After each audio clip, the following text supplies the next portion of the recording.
Orpheline puis servante, elle a su déjouer sa condition sociale pour devenir une pionnière de la peinture moderne algérienne. Baya, avec ses œuvres poétiques aux couleurs flamboyantes, a inspiré des générations d'artistes. Il a apporté quelque chose de nouveau, d'exceptionnel et qui rendait compte de la richesse de la culture algérienne qui avait été un peu gommée, presque effacée par la colonisation française. Baya fascine par son sens du mariage des couleurs et des formes. On compare son trait à celui de Matisse, ses couleurs à celles de Chagall. Les surréalistes, comme André Breton, voient en elle la reine d'un monde nouveau. Pourtant, rien ne l'a prédestinée à une vie d'artiste. Enfant dans l'Algérie des années 30, Baya travaille à la ferme pour des colons. Elle est repérée par la sœur des propriétaires, Marguerite, grande amatrice d'art. Dans la cour de la ferme, quand elle avait un peu de temps, elle dessinait sur le sable et elle faisait des sculptures avec la terre et avec de l'eau. Et au fil des semaines et des mois, Marguerite a fini par demander à la grand-mère de Baya si elle pouvait la prendre à son service à Alger. Servante le matin, Baya peut se consacrer à l'art l'après-midi, encouragée par ses nouveaux patrons. En l'espace à peine de 2 ans, Baya est passée du stade du dessin d'enfant au stade de peintre tout court. Baya a 16 ans quand des artistes, amis de la famille, présentent ses œuvres à un galeriste parisien, Aimé Mag.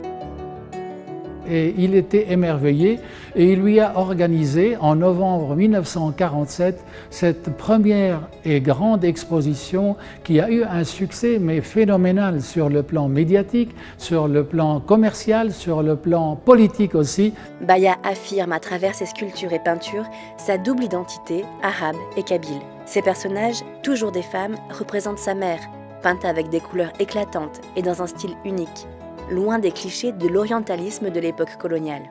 C'est cette première et grande période où, pour moi, elle a révolutionné l'art algérien et même un peu universel. Admirée par les surréalistes, elle se fait un nom dans le milieu artistique et obtient même un atelier à côté de celui de Picasso. Et de temps en temps, il venait à mon atelier et puis regardait ce que je faisais, puis il était très content. Nous avons passé tout un mois ensemble. Mais le succès ne dure pas. Les portes qui s'étaient ouvertes pour elle en France restent closes en Algérie. Ateliers et galeries sont réservés aux colons.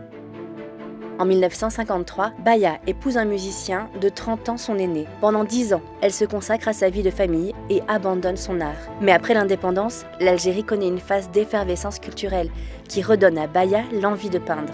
Ce qui m'a donné la force, c'était le Musée national d'Alger qui a acheté de mes anciennes œuvres. Et là, alors on m'a dit, des amis m'ont dit, Baya, pourquoi tu ne reprends pas la peinture, on commence à peindre. Et on a fait en 1963 une grande fête, une exposition. C'était la première fois que le Musée des Beaux-Arts d'Alger exposait de jeunes artistes algériens, de la nouvelle génération. Et donc Baya, à ce moment-là, elle avait vraiment envie de redémarrer. En termes de créativité, c'est une renaissance, mais exceptionnelle.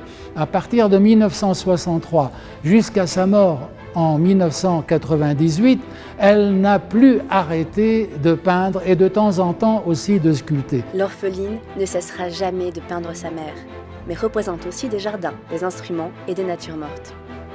Régulièrement exposée, elle refuse de s'affilier à un courant artistique ou politique. Elle préfère rester une artiste indépendante. Avec son audace et sa puissance picturale, elle a su comme personne moderniser l'art traditionnel. Je peins ce que je sens. Je suis agacée quand on me demande ce que je veux exprimer à travers ma peinture. Je vous donne le droit d'y trouver ce que vous désirez. Moi je peins. À vous maintenant de ressentir.